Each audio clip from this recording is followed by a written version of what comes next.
नमस्कार, देवभूमि समाचार में आपका स्वागत है। आपके साथ मैं रीना झा बालियान। खबरों का रुख करेंगे, लेकिन उससे पहले एक नजर डालते हैं इस वक्त की हेडलाइंस पर। उत्तरकाशी में फिर आपदा की आहट। यमुना पर बनी अस्थायी झील से स्याना चट्टी में बिगड़े हालात। जलमग्न हुआ पूरा इलाका, लोगों को सुरक्षित जगहों पर पहुंचाया। मॉनसून सत्र में महज 1.5 दिन की सदन कार्यवाही से विपक्ष नाराज। हरदा बोले, विपक्ष के सवालों से बौखलाई सरकार, अब सड़क पर उतरकर उठाएंगे आवाज।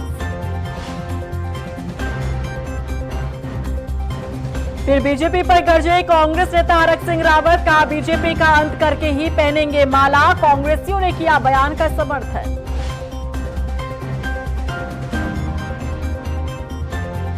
और बाजपुर में निजी स्कूल को मिली बम से उड़ाने की धमकी। पुलिस प्रशासन में मचा रहा हड़कंप। जांच में हुआ चौंकाने वाला खुलासा। स्कूल की छुट्टी कराने को लेकर स्टूडेंट ने रची थी साजिश। उत्तरकाशी में एक और संकट मंडराता दिख रहा है। बड़कोट की स्याना चट्टी में यमुना नदी में अस्थायी झील बन गई है। जलस्तर बढ़ने से कई घर, होटल जलमग्न हो चुके हैं। फिलहाल लोगों को सुरक्षित जगहों पर शिफ्ट किया गया है, लेकिन पूरे इलाके में खतरा लगातार बना है। ये रिपोर्ट देखिए। उत्तरकाशी में फिर मंडराया संकट। स्याना चट्टी में बिगड़े हालात। यमुना पर बनी अस्थायी झील, पूरा इलाका हुआ जलमग्न।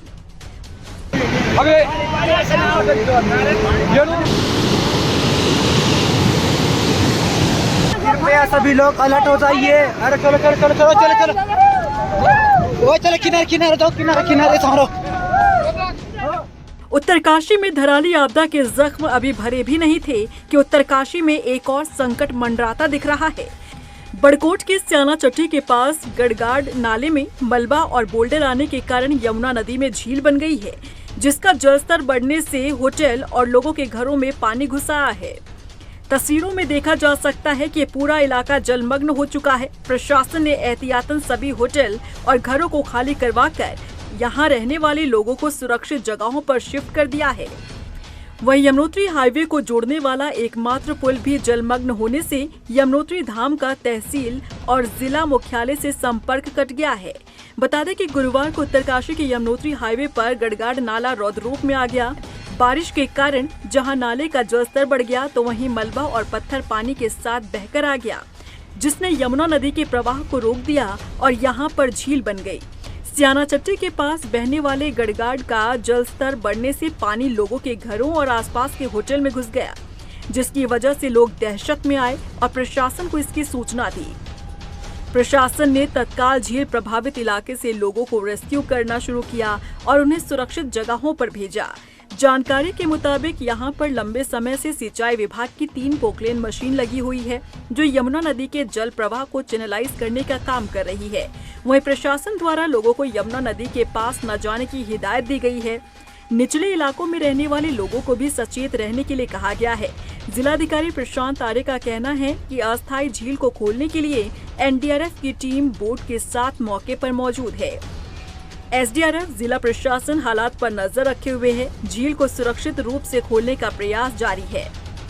स्याना चट्टी में हमारे सारी टीमें आ चुकी हैं और मोटर बोट भी हमने रखी है, जो यहाँ पे अस्थायी लेक बनी हुई है। इसमें जो पीछे मेरे घटगाड़ दिख रहा है, ये घटगाड़ में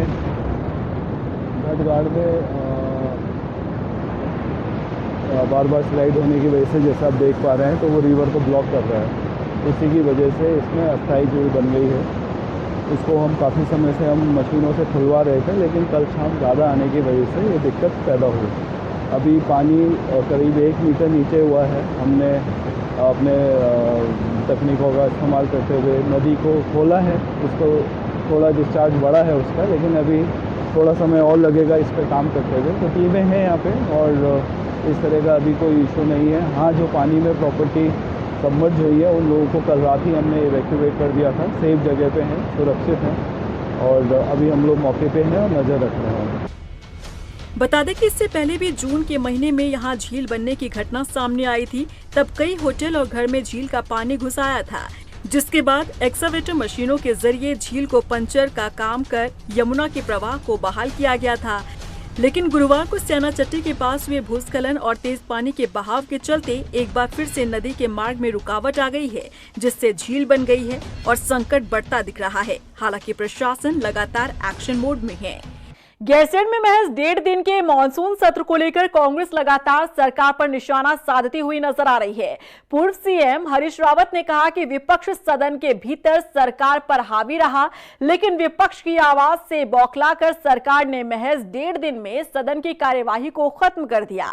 इसके साथ ही हरदा ने कहा कि सरकार नियम 310 के तहत कानून व्यवस्था पर चर्चा करने से बचती रही। वहीं कांग्रेस के प्रदेश अध्यक्ष करण माहरा का कहना है कि अब सड़क पर उतरकर सरकार के खिलाफ आवाज उठाई जाएगी। उसके अलावा जो आज ये कार्यक्रम रखा गया है, सत्यता को सामने लाने के लिए रखा गया है, क्योंकि जिस तरीके का व्यवहार विधानसभा में हुआ है इस बार, वो बहुत ही घृणित व्यवहार मैं कहूंगा। प्रश्न थे कानून व्यवस्था को लेकर, जो पंचायत में हुआ, जो पुलिस इस समय कर रही है, चाहे वो किसानों पर कल लाठीचार्ज हुआ, चाहे रिपोर्ट लिखाने दर्ज कराने गए जिला अध्यक्ष के ऊपर 307 लगाई गई हो दौराहाट में, चाहे वो नैनीताल का प्रकरण हो, चाहे विताल घाट का प्रकरण हो, चाहे खटीमा का प्रकरण हो। मान नहीं संकल्प, ये धर्म युद्ध है। और जिस तरह से भारतीय जनता पार्टी सरकार ने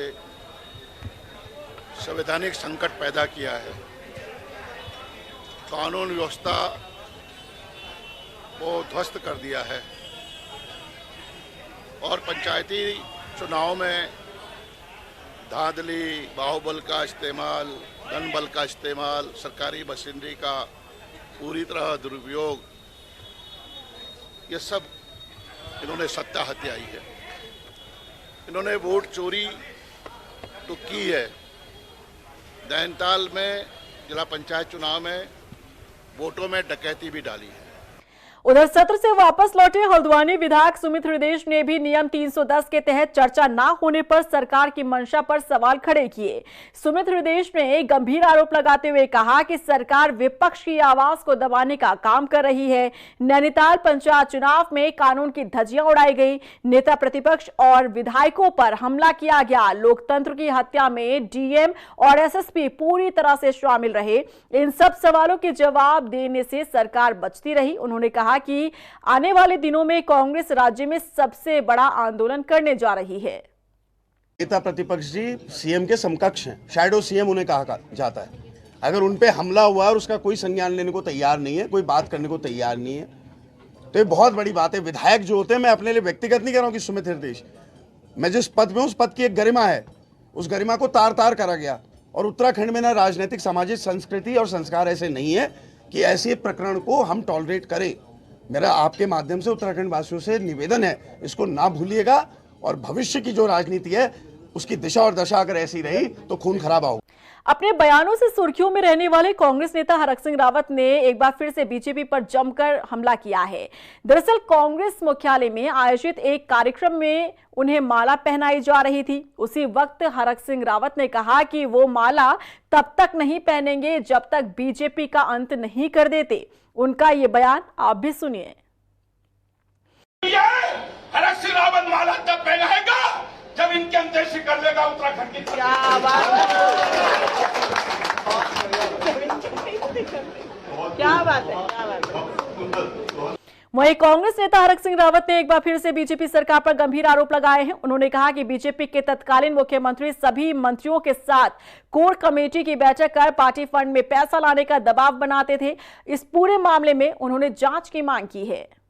दबाव था मुझ पे, किसका? ये अरे कोर कमेटी की मीटिंग होती थी, उसमें प्रदेश का मुख्यमंत्री बैठता था, उसमें 8 लोग थे हम लोग। धन सिंह था, संगठन मंत्री होता था, प्रभारी होता था, और फिर ये तय होता था जैसे काशीपुर की जो फैक्ट्री है आइजल फैक्ट्री, क्योंकि मैं वन मंत्री भी था और लेबर मिनिस्टर भी था, पर्यावरण मंत्री भी था, तो फैक्ट्रियों का पर्यावरण से बड़ा लेन बड़ा रिश्ता पड़ता है। तो मैंने कहा भाई उससे आइजल फैक्ट्री से आप लोगे या मैं लूंगा? तो मुख्यमंत्री त्रिवेंद्र राव ने कहा नहीं आप मत लो, मैं लूंगा उनसे चंदा।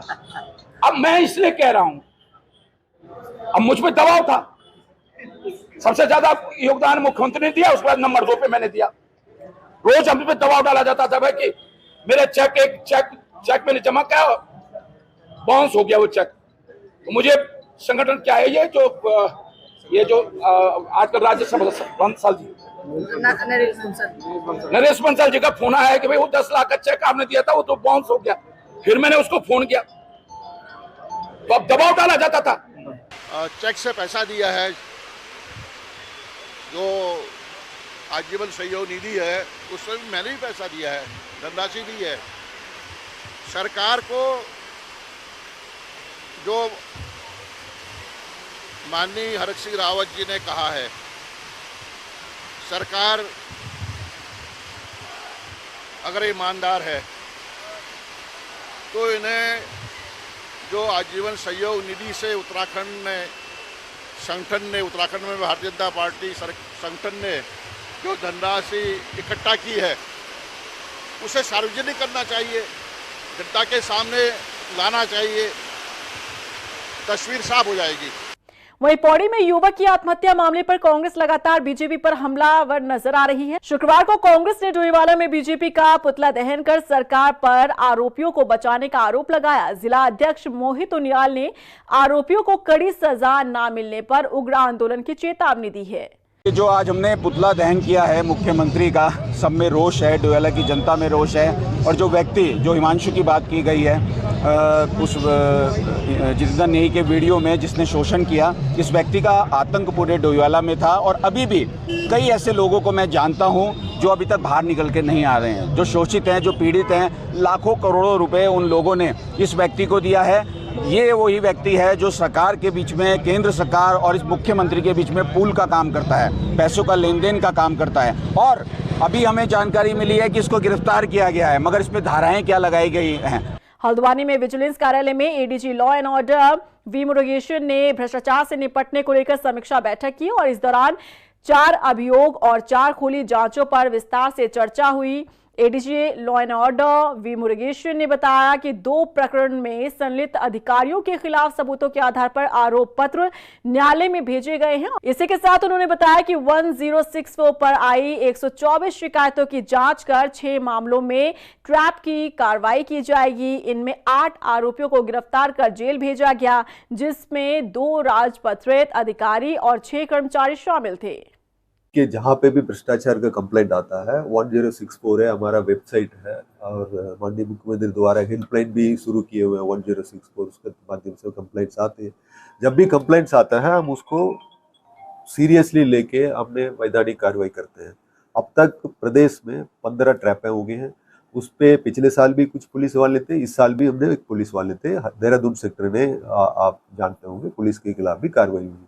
हमारी कभी कहाँ रहता है कि जब कंप्लेंट्स नहीं आता है तो हमारी तरफ से कार्रवाई वो नहीं होता है। बट हम अपील करते हैं जनता से 1064 के माध्यम से, आप हमें सहयोग करो भ्रष्टाचार को निपटाने में। जब आप कंप्लेंट करेंगे, सहयोग करेंगे, तब जाके हम आगे अच्छी कार्रवाई कर सकते हैं। वहीं नैनीताल जिले में लगातार हो रही अराजकता और हत्या के साथ ही पंचायत चुनाव के दौरान हुई गोली कांड को लेकर नैनीताल पुलिस की किरकिरी हुई है। ऐसे में आईजी रिद्धिम अग्रवाल ने कहा कि कानून व्यवस्था से अब कोई समझौता नहीं होगा। पुलिस अधिकारियों को अपराधियों के खिलाफ ठोस और सख्त कार्रवाई करने के निर्देश दिए गए। देखिए, हाल ही में कुछ ऐसी घटनाएं हुई हैं, चाहे वो कहीं पर गोली चलने की घटनाएं हों या अन्य आपराधिक मामले हों, उनको देखते हुए पूरे कुमाऊं परिक्षेत्र के समस्त थाना प्रभारियों के साथ आज एक गोष्ठी की गई थी। सभी को आवश्यक दिशा निर्देश कानून व्यवस्था की स्थिति को बनाए रखने के लिए दिए गए हैं। किस प्रकार से हम पब्लिक में एक कॉन्फिडेंस बिल्डिंग करें, उस संबंध में भी सभी को निर्देशित किया गया है। उसी के साथ समस्त हमारे जितने राजपत्रित अधिकारी थे, सीओज, एडिशनल एसपीज और जनपद के प्रभारी, उनके साथ भी एक समीक्षा गोष्ठी की गई है। बाजपुर में नैनीताल रोड स्थित एक निजी स्कूल को अज्ञात छात्र ने बम से उड़ाने की झूठी धमकी दी। धमकी मिलते ही पुलिस प्रशासन में हड़कंप मच गया। आनंद फानन में बम स्क्वाड और डॉग स्क्वाड की टीम मौके पर पहुंची और स्कूल के चप्पे चप्पे की तलाशी ली। हालांकि राहत की बात यह रही कि जांच में कोई भी संदिग्ध वस्तु नहीं मिली, लेकिन इस बीच अफरा तफरी का माहौल देख अभिभावक अपने बच्चों को घर ले गए। बताया जा रहा है कि स्कूल में एग्जाम चल रहे हैं और बच्चे ने पढ़ाई नहीं की थी, इसीलिए स्कूल की छुट्टी कराने के मकसद से उस छात्र ने इस तरह की हरकत की। इसमें क्या है कि रात हमारे को कोई 10 साढ़े 10 के बीच में एक ईमेल आया था स्कूल ईमेल आईडी पे कि बॉम्ब से स्कूल को उड़ाएंगे और इस हफ्ते में हम ये ऐसा ऐसा कांड करेंगे। फिर वो उन्होंने इंस्टा पे भी डाला, इंस्टा आईडी पे भी डाला स्कूल की। तो जब हमने उसकी पूरी तहकीकात रात से ही शुरू कर दी थी तो हमें पता लगा कि ये हमारे ही स्कूल का बच्चा है जिसने ये बदमाशी करी है। क्योंकि स्कूल में इम्तिहान चल रहे हैं, उसने पढ़ाई करी नहीं, तो उसने कहा कि यार किसी तरीके से स्कूल की छुट्टी हो जाए। तो उसने इस तरीके से ये करने की कोशिश करी है। ये कल 21 तारीख को रात करीब 11:15 बजे श्री हरमिंदर बरार हैं, मैनेजिंग डायरेक्टर रिवरडेल स्कूल जो काला डूंगरी रोड बाजपुर में स्थित है, उनके वेबसाइट पे किसी अज्ञात व्यक्ति के द्वारा आज स्कूल को बम से उड़ाने की धमकी दी गई थी। रात्रि का समय था। इस पर मेरे द्वारा वरिष्ठ पुलिस अधीक्षक महोदय को अवगत कराया गया और उन्होंने वहाँ से आज सुबह जो है बॉम्ब स्क्वाड टीम जो जनपद में तैनात रहता है उसकी टीम को भेजा था और स्थानीय पुलिस की मौजूदगी में स्कूल की एंटी सैबोटाज चेकिंग पूरी तरह संपादित की गई। रुड़की के नासिन ब्लॉक परिसर में राज्य मंत्री देशराज कनवाल ने ब्लॉक प्रमुख प्रतिनिधि समेत ब्लॉक के अधिकारियों और आम जनता के साथ बैठक की और सभी अधिकारियों को प्राथमिकता के साथ जन समस्या के समाधान के निर्देश दिए। देखिए, आज ये चौथी बैठक थी मेरी। पहली बैठक मेरी भगवानपुर में, दूसरी रुड़की में, तीसरी बहादुराबाद में और चौथी बैठक आज ये नारसन ब्लॉक की थी। जो विधानसभा झबरेड़ा के अंतर्गत गांव इसमें आ रहे थे, वहां के जनप्रतिनिधि लोग आए थे और ये कामकाजी बैठक थी। इसमें कार्य योजना बनी है। देश के यशस्वी प्रधानमंत्री नरेंद्र मोदी जी के मार्गदर्शन में प्रदेश के यशस्वी मुख्यमंत्री श्री पुष्कर सिंह धामी जी ने मुझे निर्देश दिए हैं कि बाबा साहब भीमराव अंबेडकर जी के नाम पर बहुउद्देशीय शिविर लगाए जाएं और हर गांव में, क्योंकि फर्स्ट फेज में हमने 3 विधानसभा ली है, झबरेड़ा, भगवानपुर और जवालापुर। हमारे ब्लॉक के द्वारा जो ब्लॉक प्रमुख हैं उसके माध्यम से जो विकास कार्य हैं वो त्वरित गति से चल रहे हैं और आगे भी भविष्य में ऐसे ही चलते रहेंगे। जो समस्याएं हैं, समस्याएं समाज में हमेशा रहती हैं। सब समस्याओं का निदान, जितनी भी समस्या हमारे सामने आती है, आज मंत्री जी के सामने जो समस्या रखी गई उनका समाधान, अगर ब्लॉक के स्तर की जो समस्या है उनका समाधान अधिकारियों द्वारा किया जाएगा। हरिद्वार से देहरादून जा रहे किसानों के साथ बीते दिन बहादुराबाद टोल प्लाजा पर हुई लाठीचार्ज के विरोध में गुस्साए किसानों ने लक्सर एसडीएम के माध्यम से प्रधानमंत्री के नाम ज्ञापन सौंपा। किसानों ने लाठीचार्ज की निंदा करते हुए पुलिसकर्मियों पर कार्रवाई की मांग की और आंदोलन की भी चेतावनी दी। कदम कुछ नहीं, इनकी गोली होगी, हमारा सिन्ना होगा। कदम तो ये है, सरकार अगर मारना चाह रही है तो मरेंगे भी हम। तो सरकार आगे किसकी चलेगी बताओ? हथियार ही नहीं पो, गोली नहीं पो, लड्डी नहीं पो, जबरदस्ती नहीं पो, उठा लो ये, ठा लो ये, कहीं वोट नहीं गिरने दे रहे, कहीं पर्चा नहीं भरने दे रहे, जबरदस्ती चल रही। जबरदस्ती के सामने हम ना तो किसी को तू कह सकते ना मैं कह सकते। आंदोलन करना हमारा काम है, संघर्ष करना हमारा काम है, संघर्ष हम करेंगे, उसके लिए लड़ झेलने पड़ो चाहे गोली खानी पड़ो। भारतीय किसान यूनियन क्रांति का जो ग्रुप है उन्होंने एक ज्ञापन दिया। उन्होंने 8 सूत्रीय मांग इसमें रखी हैं। इनकी अलग अलग मांग है, कुछ बिजली से संबंधित है, कुछ फसल क्षति से संबंधित है, कुछ ट्रैक्टर को जो आरसी है वो 15 साल से अधिक की मांग की गई है। तो ये सभी संबंधित जो मांग की गई है उसमें इन्होंने एक ज्ञापन दिया है जो हमारी तरफ से अपने उच्च अधिकारियों को भिजवा दिया जाएगा। वहीं मंगलौर के लिबरहिड़ी गांव में जलभराव के चलते खस्ताहाल मुख्य मार्ग का निर्माण पूर्व कैबिनेट मंत्री करतार सिंह भड़ाना के सहयोग से हो रहा है। बीजेपी कार्यकर्ताओं का कहना है कि यहां पर भूदसाव के चलते सड़क लेवल से नीचे आ रही थी, जिसके चलते पूरी सड़क पर 1 फीट तक पानी भर जाता था। लेकिन अब सड़क की मरम्मत होने से स्थानीय लोगों को सहूलियत मिलेगी। ये माननीय मंत्री, पूर्व कैबिनेट मंत्री करतार सिंह भड़ाना जी की उत्सव पहले भी आई सड़क का जो टुकड़ा लगा था, ये भी उन्हीं के सौजन्य से लगाया था और अब भी उन्हीं के प्रस्ताव से यहाँ पानी भरता था। इसलिए इस टुकड़े का निर्माण जो लगभग 70 मीटर ये लगाया जा रहा है। उसके बाद जब भी अगर भविष्य में इसकी आगे जरूरत पड़ी तो तुरंत 10 दिन या 15 दिन के बाद दोबारा इसे आगे बढ़ा दिया जाएगा। ये लगभग जो है तो 24-25 गाँव को जोड़ता है। किस तरह की परेशानी उठानी पड़ रही थी? यहाँ पानी भर रहा था जी, 1 फुट बारिश होती पानी भर जाता। टिहरी के मांद्रा गांव में लगातार हो रहे भूस्खलन से ग्रामीणों की चिंता बढ़ गई है। लोक निर्माण विभाग के अधिशासी अभियंता डीसी नौटियाल ने प्रभावित क्षेत्र का स्थलीय निरीक्षण किया। उन्होंने बताया कि गांव के ऊपर और नीचे दोनों तरफ से भूस्खलन हो रहा है, जिससे कई बार छतियारा खवाड़ा मोटर मार्ग बाधित हो जाता है। हमने इसमें छतियारा खवाड़ा मोटर मार्ग में जो मांद्रा गांव के आसपास में भूस्खलन हो रहा है सड़क पर और उसके आसपास में, उसका निरीक्षण किया है और इससे पूर्व में हमारे सहायक अभियंता और कनिष्ठ अभियंता भी निरीक्षण कर चुके हैं। इसमें मुख्य रूप से सैंडी सॉयल है और सैंडी सॉयल में कोहेजन लेस सॉयल होने के कारण वो मिट्टी के साथ में उसका अच्छी प्रकार से बॉन्ड नहीं बन पाता है और उसमें पानी के साथ में सीधे बह जाती है। तो इसमें 2 स्थानों पर प्रतिधारक दीवारों का हम आंगन गठित कर रहे हैं और एक स्थान में मांद्रा गांव के नीचे पर जो बड़ा भूस्खलन क्षेत्र है उसमें एक प्लम कंक्रीट वॉल का हम रॉक के ऊपर में एक एस्टिमेट बना रहे हैं और इन एस्टिमेटों को दैवीय आपदा में स्वीकृति के लिए शीघ्र ही प्रेषित किया जाएगा। उत्तराखंड माध्यमिक शिक्षक संघ ने नारसन ब्लॉक के खंड शिक्षा अधिकारी कार्यालय पर 1 दिवसीय धरना दिया। शिक्षकों का कहना है कि कार्यालय स्तर पर उनका कोई भी कार्य नहीं किया जाता। खंड शिक्षा अधिकारी कार्यालय पर तैनात बाबू बिना रिश्वत लिए कोई भी काम नहीं करते। ये मसला ये है कि ये हमारा कार्यालय है उप शिक्षा अधिकारी का, ये भ्रष्टाचार का अड्डा बन गया है। शिक्षकों की जो मांगे हैं, शिक्षकों की मांगे क्या, जो शिक्षकों की जायज़ समस्याएं हैं उसमें एरियर का भुगतान विशेष रूप से हमारा है। तो 2-2, 3-3 साल हो गए हैं आदेश हुए हुए।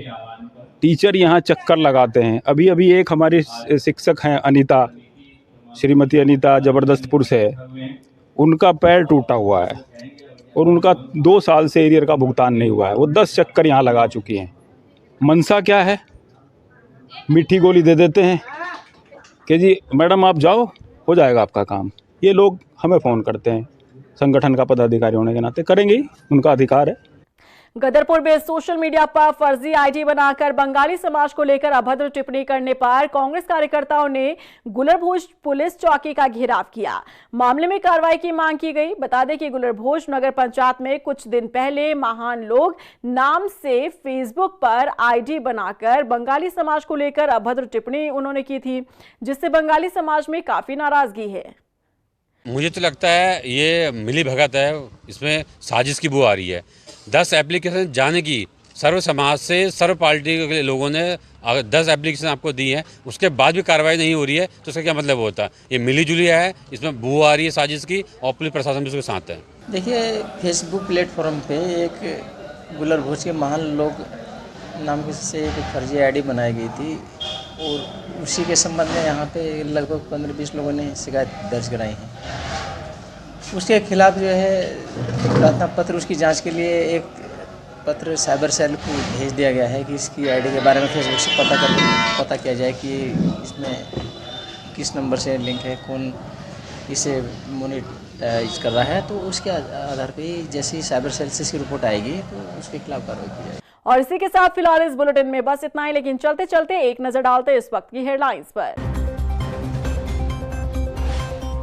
उत्तरकाशी में फिर आपदा की आहट। यमुना पर बनी अस्थायी झील से सियाना चट्टी में बिगड़े हालात। जलमग्न हुआ पूरा इलाका, लोगों को सुरक्षित जगहों पर पहुंचाया।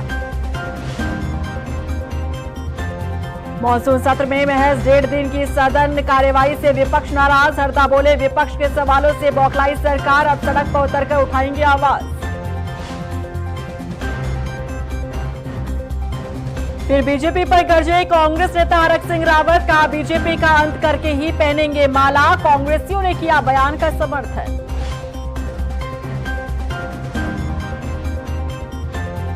और बाजपुर में निजी स्कूल को मिली बम से उड़ाने की धमकी। पुलिस प्रशासन में मचा रहा हड़कंप। जांच में हुआ चौंकाने वाला खुलासा। स्कूल की छुट्टी कराने को लेकर स्टूडेंट ने रची थी साजिश।